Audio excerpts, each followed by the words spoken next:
Hello students. Can you imagine the chief ministers of different state or the prime minister which the people have elected sits in the jail and govern the country? Now that is going to be a very sorry state of affair. The governance structure is going to get affected, governance itself is going to get affected, and at the same time the public trust in the government is going to go down. There will be moral and ethical issues as well. And for that reason, with that purpose, the 138th Constitutional Amendment Act was introduced. The bill was introduced into the parliament, and now it is with the Joint Parliamentary Committee, and the Joint Parliamentary Committee of both the houses of the Lok Sabha and the Raj Sabha, and they are thinking about what needs to be done. They are scrutinizing the whole bill clause by clause. Now, as the student of UPSC, it is very important for us to understand this issue and what does this amendment bill contains in itself. So we are going to look into the provisions and how it is making changes in Article 75 of the Indian Constitution and at the same time Article 164 of the Indian Constitution, and what are the different issues which are coming up, the lacunas of the bill, how this bill is affecting the federal structure of the country or the rule of law or the separation of power or the parliamentary form of democracy. All these four things which I have just now told you is the part of the basic structure of the Indian Constitution. So this is a very important issue, and the probability of this issue to come into the examination in the upcoming mains examination or the next year's prelims examination is going to be very high. So be with me. My name is Mayank Bhardwaj. Welcome to Shri Ram's IAS, and we are going to start our lecture. Now, Constitution 130th Amendment Bill. What are the provisions? See, point is that if any person who is elected as the chief minister, and you know in parliamentary form of democracy what happens, the MLAs, if we talk about a state, the people go out, vote, they elect MLAs from their constituency, all those MLAs goes to the state legislature, whichever political party or the coalition of political party is making the majority in the house forms the government, the leader of that party becomes the chief minister. The similar thing happens also in the Lok Sabha. This is how the chief ministers and the prime ministers are elected in our country. Okay, it's a very simple thing. Now think about a situation where that particular person who is sitting in the post of the chief minister or the prime minister goes to jail, and the person goes to jail for more than 30 days in a crime where the maximum punishment is 5 years.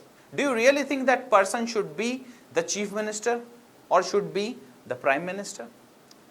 99% of the people are going to say that they do not accept a government structure where it is allowed for a chief minister or a prime minister to run the government from jail. That will not be allowed. You are not going to accept it. That's the point. That's the whole point. So what is the provision here? What are they actually bringing in, and how they are amending and inserting one more article within Article 75 and Article 164 is the provision that any prime minister or the chief minister of any state, if goes to jail, is arrested, is detained for more than 30 days on a crime where the maximum punishment is more than 5 years or 5 years, on the 31st day, the prime minister or the chief minister, the person who is detained, will be removed automatically. And who is going to remove them? The president or the governor. Automatically also they can be removed if they are in jail. This is very important. It does not allow the moral authority, the ethical authority of the government to erode. Public trust also gets built when such a system is there. Public trust is very much needed, isn't it? We cannot have a chief minister who runs the government from the jail. Neither we can have a prime minister who runs the government from jail. The first thing is why such people who are there in public service are committing such kind of act where they have to be detained or arrested for 30 days or more in a crime where the maximum punishment is 5 years. So this is something which you have to understand. So the maximum punishment is 5 years. What if the maximum punishment is not 5 years? then the provision does not apply. Maximum punishment is 5 years of any crime, the provisions are going to apply. The person is there for 30 days within the jail, of course. Then on the 31st day, the president or the governor are going to remove them, or they can be removed automatically also. Okay. And two similar bills have also been introduced for the union territories of Puducherry and Jammu and Kashmir with the similar feature. So this is what basically are the changes which are going to be seen under Article 75 and under Article 164 once this Amendment Act is passed by the Parliament. As of now, as I have told you, the status of this particular bill, that it is with the Joint Parliamentary Committee, and once the Joint Parliamentary Committee gives its recommendation, which will be tabled in front of the Parliament in different houses, once the bill is then passed, it becomes an act, gets the assent of the President, then it becomes an act, and finally it is implemented. But there are several issues with it. There are several lacunas.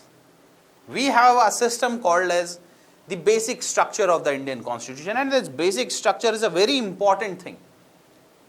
No act of the Parliament, no order passed by the legislature, no act done by the executive can go against the basic structure of the Indian Constitution. This is very important.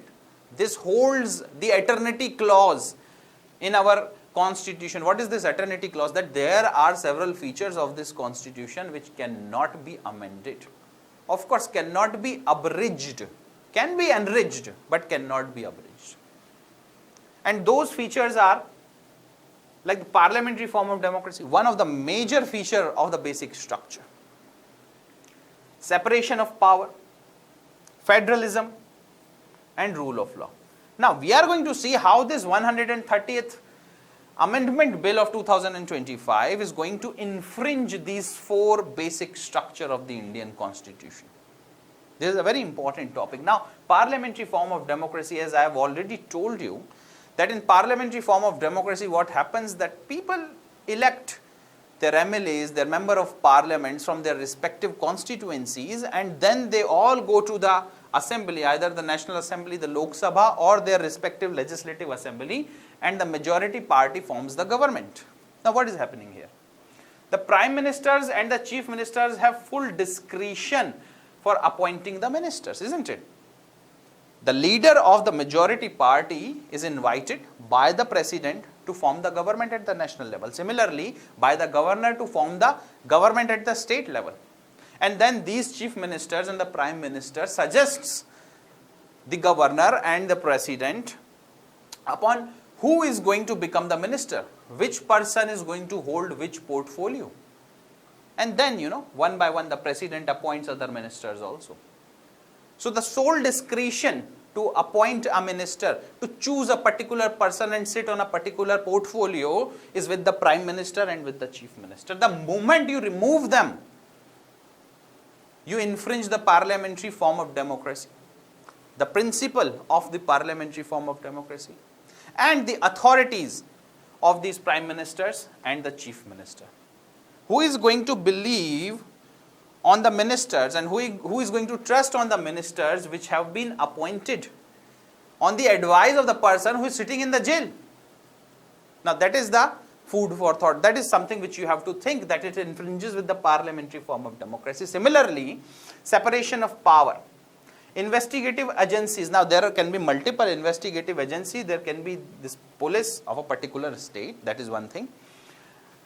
Then the CBI or the Enforcement Directorate and multiple other agencies are there. The state agencies are also there, the CID as they are called, the crime department and other things, and the national level agencies which are there. So separation of power. What is this separation of power? Separation of power simply means that the different organs of the government are separate.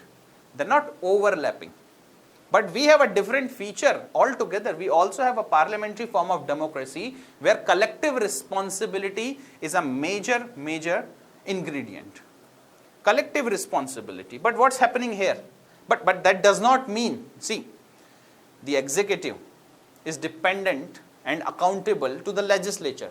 But that does not mean that there is no separation of power. There is separation of powers. These agencies, these investigative agencies, they are the part of the executive. In a parliamentary form of democracy, who has the sole authority to appoint and remove the executive? It is with the legislature. But what is happening here?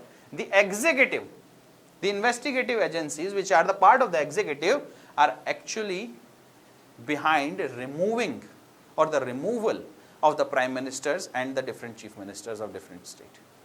Again, this is infringing upon the separation of power. You know, the permanent executive will have the power to unseat the government by removing the prime minister or the chief minister. It trades upon the separation of power. Similarly, federalism. Now think about it. Some CBI or ED, which are the national level agencies, if they go into the state and they arrest the chief minister, and then on a crime which has the maximum punishment of 5 years or more, and the person is detained or arrested for more than 30 days, then what happens on the 31st day? The chief minister is removed. And who is doing all this? The national level agency. Don't you think it is going to have effect on the federal structure of the country? Similarly, if the state police arrests the prime minister, what happens then? Don't you think that somewhere the state police or the state executive will be infringing upon the rights of the center? Or the central agencies are infringing upon the right of the state? So it is going to infringe the federal character of the Indian Constitution also. This is another lacuna of this particular amendment bill. Then the most important thing, the rule of law. See, every person is considered as innocent until the person is proven as guilty. Now, if a person is arrested, a person, chief minister I am saying, or a prime minister is arrested, that arrest, that detention does not mean that the guilt has been proven against the person. Guilt is proven by the court of law after the trial. Don't you think so? So this is going to be a bit of an arbitrary action which should not be allowed. It should be according to the natural justice. It should be within the bounds of the rule, within the bounds of the law. Rule of law must be there. Even the default bail is issued to a person after 60 days or 90 days when the police or the other investigative agencies, they are unable to submit the charge sheets. So 30 days is very less time. In 30 days, no trial can happen.